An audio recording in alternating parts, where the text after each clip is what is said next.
नमस्कार, आप देख रहे हैं एनबी न्यूज़ 24/7 नीलम बोध के साथ। साथियों, जिस तरह से देश में जो गर्मा गर्मी का माहौल बना हुआ है, खासकर अगर मैं सांप्रदायिकता की बात करूं तो आज लोग धर्म को महत्व ना देकर बल्कि सांप्रदायिकता की आग में खुद भी जल रहे हैं और दूसरे लोगों को भी जलाने का काम कर रहे हैं। उसका जीता जागता उदाहरण हमें नूह में देखने को मिला। जिस तरह से नूह में नरसंहार हुआ, जिस तरह से धर्म के नाम पर लोगों के बीच में मार काट हुई और अलग अलग तरह के नारे हमें सुनने को मिले। हमें ये भी सुनने को मिला कि हिंदू पक्ष के लोग ये कहते नजर आए कि देश के गद्दारों को गोली मारो, सालों को मुल्ले काटे जाएंगे, राम राम चिल्लाएंगे। तो इसी कड़ी में मेरे साथ में गुरुजी हैं, उनसे चर्चा करना चाहूंगी।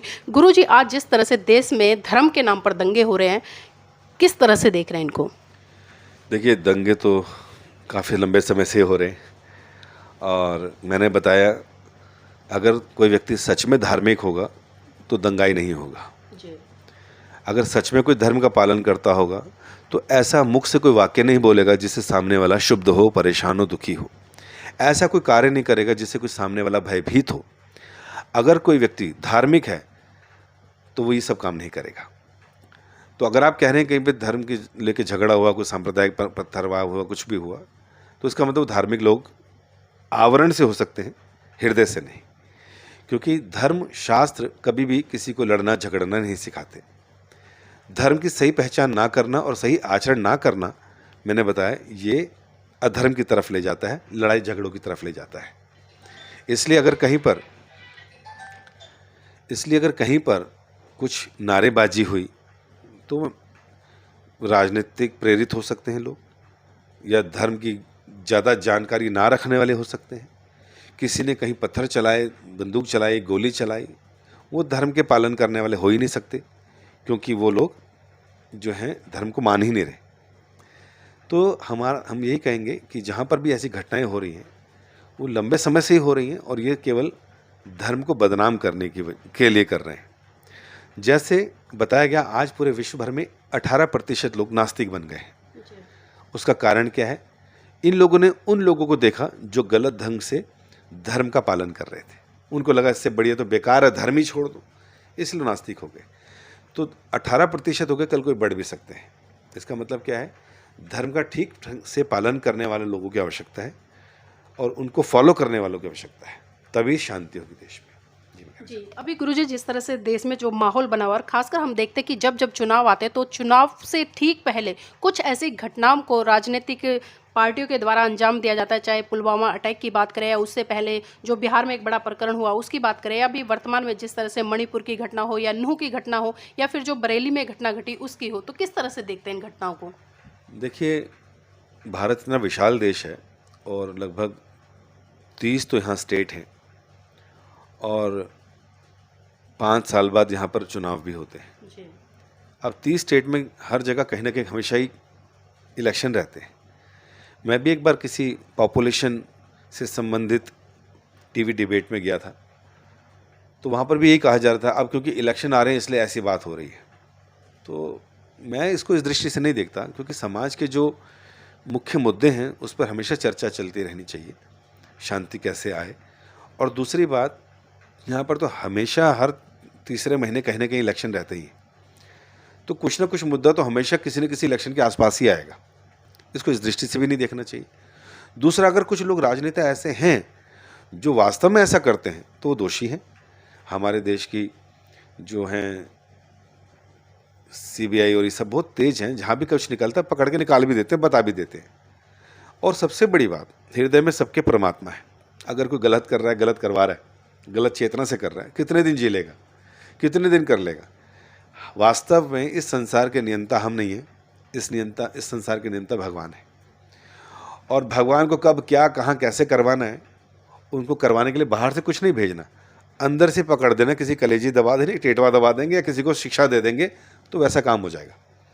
इसलिए इस तरह की चीज़ें चलती रहती हैं। मैंने कहा, इसका कारण है अधर्म, लोगों को सही शिक्षा नहीं है, और धन से, पॉलिटिक्स से, पोजीशन से प्रेरित लोग अगर कुछ ऐसा करते हैं तो नुकसान उनको भुगतना पड़ेगा। यहाँ हो सकता है बच जाए पैसे के प्रभाव से, दमखम के प्रभाव से, लेकिन शरीर त्यागने के बाद यमराज को तो शक्ल दिखानी होगी ना। तो जिस गुनाह की सज़ा यहाँ नहीं मिलती, उस गुनाह की सज़ा यमराज की कोर्ट में मिलती है और बहुत भयानक मिलती है। ऐसा भी शास्त्रों में लिखा है। गुरुजी एक चीज़ और जानना चाहूँगी, क्योंकि आज हम देख रहे हैं देश में बहुत सारे लोग हैं जो अपने आप को सन्यासी कह रहे हैं, तो एक सन्यासी का धर्म क्या है सही रूप में? देखिए, संन्यास का मतलब होता है जिसने सामाजिक और इस तरह के बंधनों का त्याग कर कर अब भगवान में ही अपना मन लगा लिया है और पूरे समाज को शिक्षा देकर अध्यात्म में उन्नति कराकर उनको भगवत धाम भेजने का कार्य शुरू कर दिया है। सन्यासी एक जगह से दूसरी जगह ट्रैवल करते हैं, कुछ लोग एक ही जगह रुककर काम करते हैं। उद्देश्य होता है कि समाज को शिक्षा देना, उनको भक्ति में आगे बढ़ाना। ये सन्यास का काम है। लेकिन आज हम देख रहे हैं आज के जो बहुत सारे सन्यासी हैं, कहीं ना कहीं वो राजनीति कर रहे हैं। क्या एक सन्यासी व्यक्ति के लिए राजनीति करना उचित है? बहुत अच्छा प्रश्न है आपका। जैसे हमने बताया, कलयुग चल रहा है और कलयुग में जैसे वर्ण व्यवस्था बुरी तरह से चौपट हो गई और हम जानते हैं कि कलयुग में एक ही धर्म है और वो क्या है? अधर्म। एक ही धर्म है, वो है पैसा। एक ही धर्म है जिसको बोलते हैं इंद्रिय तृप्ति। मेरी जो सेंसेस हैं उसको कैसे तृप्त कर लूँ। भाड़ में जाए धर्म, भाड़ में जाए नेता, मुझे अपना काम बनाना है, दैट्स ऑल। ये सारे धर्म की चीज़ें पीछे रह जाती हैं। और जो आपने मुझसे पूछा सन्यास का, तो मैंने कहा ना, जब सन्यास का लक्ष्य क्या है, उसका कर्तव्य क्या है, वो मैंने आपको बताया।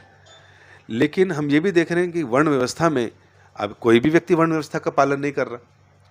तो खाली अगर कोई एक व्यक्ति राजनीति में आ गया तो उस पर अगर हम उंगली उठाए तो वो भी ठीक नहीं लगता, क्योंकि इस तरह से देखा जाए तो बहुत सारे लोगों को लाल कपड़े पहनकर राजनीति में आ जाना चाहिए, लेकिन अभी इतने नहीं आ रहे क्योंकि अभी भी गरिमा बनी हुई है लाल कपड़ों की। एक बात। दूसरी बात, समाज के अंदर हर व्यक्ति अपने अपने हिसाब से कार्य कर रहा है, उसी से उसकी वर्ण व्यवस्था पहचानी जाती है। अगर कोई व्यक्ति जो है उसकी क्षत्रिय मानसिकता है तो बेशक वो ब्राह्मण कुल में पैदा हो, शर्मा या इत्यादि, वो क्या माना जाएगा? क्षत्रिय माना जाएगा। क्योंकि भगवान कृष्ण ने 4 वर्ण व्यवस्था की स्थापना की थी और कहा था ये गुण कर्म विभाक्षा, प्रकृति के 3 गुण और कर्मों से देखा जाएगा, पैदा होने से नहीं देखा जाएगा, जाति से नहीं देखा जाएगा। लेकिन आज तो ऐसा हो रहा है ना कि वो जाति और वर्ण के आधार पर ही देखा जा रहा है। इससे पहले युगों में जो हो रहा था, जब व्यवस्था ठीक थी तब होता था, क्योंकि ब्राह्मण पत्नी ब्राह्मण पति और विवाह के बाद दोनों ब्राह्मण ब्राह्मणी ने सारे संस्कारों का पालन किया। घर में संतान भी उन्हीं गुणों से संबंधित आई। उसने भी पापा को देख के ब्राह्मण वाले काम शुरू कर दिए। क्षत्रिय पति क्षत्राणी पत्नी, तलवार चलाना, घुड़सवारी, संतान पैदा हुई उन्हीं गुणों से, क्षत्रिय कहलाई। तो जिसके जैसे संतान होती थी उन्हीं गुणों से वो मानी जाती थी। क्यों मानी जाती थी? क्योंकि बच्चा वहीं सीख लेता था सब कुछ। अब विवाह व्यवस्था खत्म हो गई, ब्राह्मण कहीं शादी कर रहा है, क्षत्रिय कहीं शादी कर रहा है, शूद्र कहीं शादी कर रहा है, मान लीजिए इस तरह से है, तो संस्कारों का पालन नहीं हो रहा, गर्भ में संस्कार नहीं दिए जा रहे, तो बच्चा जब बाहर आता है उसको पता ही नहीं तो मैं करना क्या है, मैं हूँ कौन, मैं करूँगा क्या। तो फिर भी ये चीज़ें हमेशा से एग्जिस्ट करेंगी, चाहे आप व्यवस्था बदलने की कोशिश भी करो।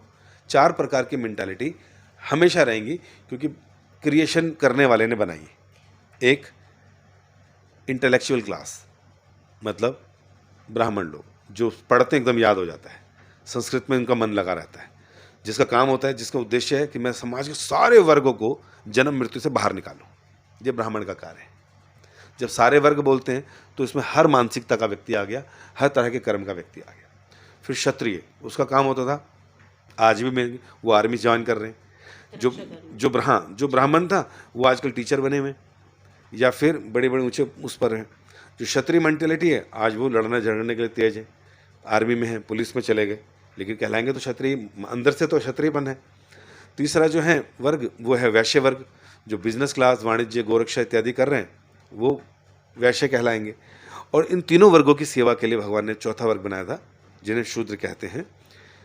ये तीनों वर्गों की सेवा करता था। ये वर्ग ना हो तो तीनों ढह जाएंगे, इसलिए इन वर्गों की सेवा करने वाले, क्योंकि देखिए ब्राह्मण के अंदर भी घमंड आ जाता है, क्षत्रिय घमंड से भरा ही होता है, वैश्य के अंदर पैसे का घमंड आता है, शूद्र मानसिकता के अंदर हमेशा सेवा की भावना बनी रहती है।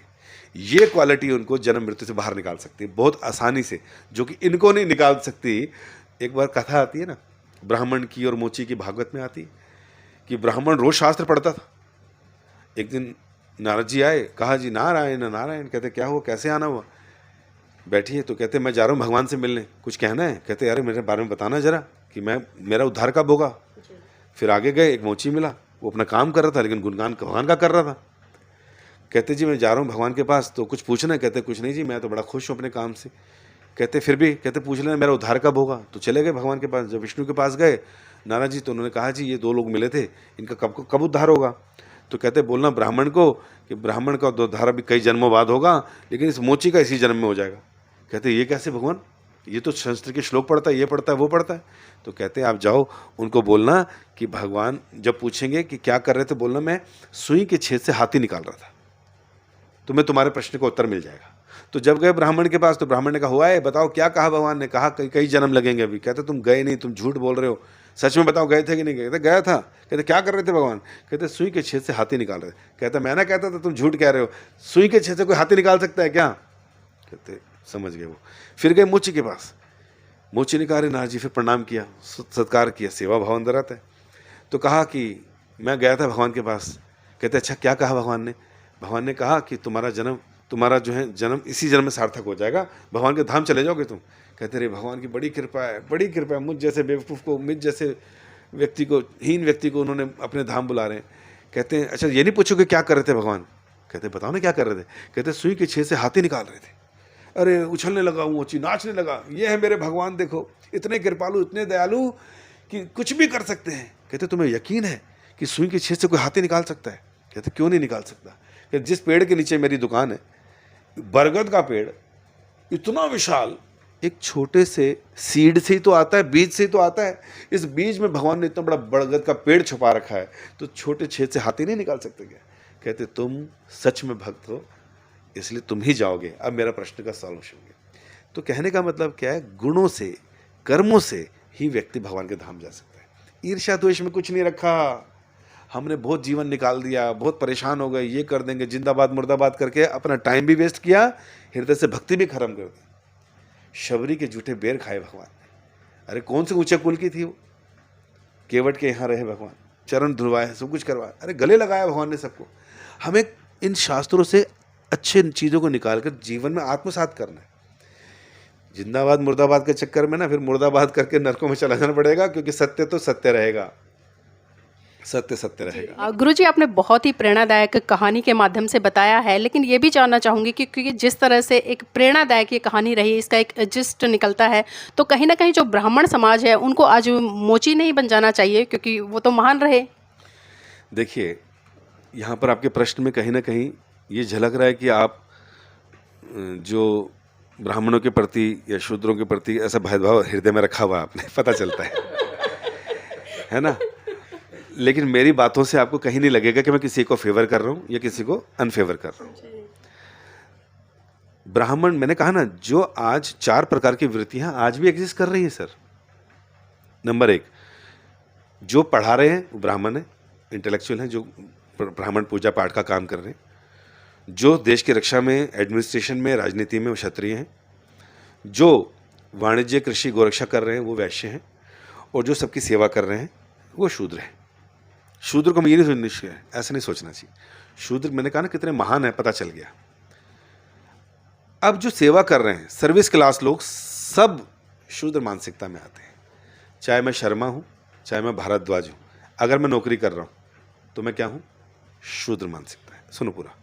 अगर मैं क्षत्रिय हूँ लेकिन मेरा काम क्या है, मैं कहीं दूसरा काम कर रहा हूँ, तो मेरे कार्य से पहचाना जाएगा, मेरे गुणों से पहचाना जाएगा। अगर मैं शूद्र परिवार में जन्मा, लेकिन माला करने में बहुत मज़ा आता है, गीता पढ़ने में, तो ब्राह्मण हो, ब्राह्मण वैश्य हो, आपका ये माना जाएगा। समझ? मेरे मंदिर में, हमारे मंदिर, शूद्र से भी जो ज़्यादा गिरे हुए लोग माने जाते थे, मलेच्छ और यवन माने जाते थे, जो संसार में फैले हुए थे, जिनको संस्कार नाम की चीज़ नहीं थी। हमारे मंदिरों में चले जाइए, वो मलेच्छ और यवन पुजारी का काम कर रहे हैं। हमने तो नहीं देखा उनका गोत्र, क्या गोत्र था उनका, पहले क्रिश्चियन थे या मुस्लिम थे। लेकिन आज क्योंकि वो धर्म का पालन कर रहे हैं, धर्म के प्रति रुचि है, इसलिए वो ब्राह्मण से भी ऊंचा श्रेष्ठ वैष्णव बन गए, पूजा कर रहे हैं, संन्यास ले रहे हैं, पूरी दुनिया में प्रचार कर रहे हैं और सही धर्म की शिक्षा दे रहे हैं। गुरुजी, जाते जाते एक आखिरी सवाल लेना चाहूँगी, क्योंकि जिस कलर के वस्त्र आपने पहने, अगर इस कलर की मैं बात करूँ तो भगवान बुद्ध के समय में ये कलर बहुत ही पवित्रता के तौर पर देखा जाता था, लेकिन आज हम देख रहे हैं कि हर व्यक्ति कहीं ना कहीं इस कलर का गमछा लगाकर या इस तरह के वस्त्र पहनकर आज सांप्रदायिकता जैसे नारे लगाता रहता है। तो क्या इस कलर की गरिमा बनी रहती है? देखिए, जिस चीज़ के अंदर भी नेम फेम प्रतिष्ठा होती है ना, लोग वो करना चाहते हैं, अपनी पहचान वहाँ से जोड़ना चाहते हैं। तो कहीं ना कहीं लोग चाह रहे होंगे नेम मिले, फेम मिले, मुझे कुछ पहचाने। तो इसलिए अगर कोई कर भी रहा है, अगर लाल रंग से या सैफरन कलर से आकर्षित हो रहा है, धीरे धीरे और आकर्षित हो पूरे जीवन में, भैया कपड़ों को उतार ही लो, जीवन में त्याग दो सारा संसार, प्रचार में लग जाओ। हम तो चाहते खाली गमछा ही क्यों, धोती भी पहनो, कुर्ता भी पहनो, क्योंकि अगर समाज इसको इतनी रिस्पेक्ट दे रहा है, आप देखेंगे कहीं ना कहीं समाज में ऐसे कपड़े पहन के लोग बहुत गलत काम भी करते हैं। तो हमने तो वही बताना, जो अधर्म कर रहा है हमें उससे प्रेरित नहीं होना, जो धर्म का सही पालन कर रहे हैं उससे शिक्षा लेनी। गुरुजी, जाते जाते उन लोगों के लिए एक संदेश दे दीजिए, क्योंकि जो लोग आज कहीं ना कहीं धर्म के नाम पर, सांप्रदायिकता के नाम पर जय श्री राम के नारे लगाते हैं, या जो लोग आज जय श्री राम के नारे नहीं लगाते हैं, उनको बाध्य करते हैं, और बाध्य ही नहीं करते, यहाँ तक कि ऐसी वीडियो देखी है कि मारपीट तक उनके साथ में करते हैं। देखिए, कोई जय श्री राम का नारा लगाए तो बहुत अच्छी बात है। कहते हैं जैसे ही भगवान का एक बार नाम बोलते हैं तो आज तक के किए गए सारे पाप समाप्त। तो अगर कोई आपके पाप समाप्त हो रहे हैं भगवान का नाम लेके, आप अपने घर वालों से लगवाओ, बच्चों से माला करवाओ, और आसपास कोई मिले उससे भी रिक्वेस्ट करो जी आप भी लीजिए नाम भगवान का। अच्छा, कोई आपको दूसरे धर्म का मिल जाए तो आप बोलो नहीं तू मेरे वाले धर्म के नाम ले, तो ये कहाँ तक अच्छा है। कल को वो 4 लोग मिल गए और आप अकेले मिल गए, वो कहेंगे आप इसका लगाइए, तो ये भी ठीक नहीं है। जो जिस धर्म का पालन कर रहा है उसे स्वतंत्रता करने दीजिए। आप अगर किसी से ज़्यादा प्रेरित हैं तो आप ऐसा आचरण पेश कीजिए कि दुनिया कहे सर मैं लगाऊंगा इस धर्म का पालन, मैं लगाऊंगा जय श्री राम का नाम। क्यों? क्योंकि मैं आपके आचार से, विचार से, व्यवहार से बहुत प्रसन्न हूँ। हमारे साधु ऐसी भक्तिवान प्रभुपाद जी अमेरिका गए 70 साल की उम्र में। लोगों ने कहा पैंट कमीज पहनो, अंग्रेजों को सिखाने दो। कहते मैं यहाँ अपनी संस्कृति देने आया हूँ, उनकी लेने नहीं आया। और उन्होंने अपना ज्ञान, अपना कीर्तन शुरू किया, लोग प्रभावित हुए, उन्होंने शिक्षा दी, तो समझ आया यार ये व्यक्ति तो सेल्फलेस है, इसको अपने लिए कुछ चाहिए नहीं, ये तो हमारे लिए कुछ करना चाह रहे हैं। तो लोग जुड़ गए, उनके लिए प्राण देने को तैयार हो गए, और आज पूरे विश्व भर में 700 से भी अधिक केंद्र बन गए। आपको कहीं कोई बोर्ड नहीं मिलेगा non Hindus are not allowed, नहीं, नीची जाति के नहीं अलाउड, कोई ऐसा नहीं। आप आइए, नाचिए, कूदिए, हाथ पकड़ के गले लगिए, खूब प्रसाद पाइए, कोई दिक्कत ही नहीं हमारे मंदिरों में। क्यों? क्योंकि हम लोग प्रामाणिक संप्रदाय से आ रहे हैं और सच्चा धर्म लोगों को दे रहे हैं, जिसमें सुख है, शांति है और आनंद है। जी, बहुत बहुत धन्यवाद गुरुजी आज की इस महत्वपूर्ण चर्चा में जुड़ने के लिए और अपने बहुत ही महत्वपूर्ण विचार हमारे दर्शकों के साथ साझा करने के लिए।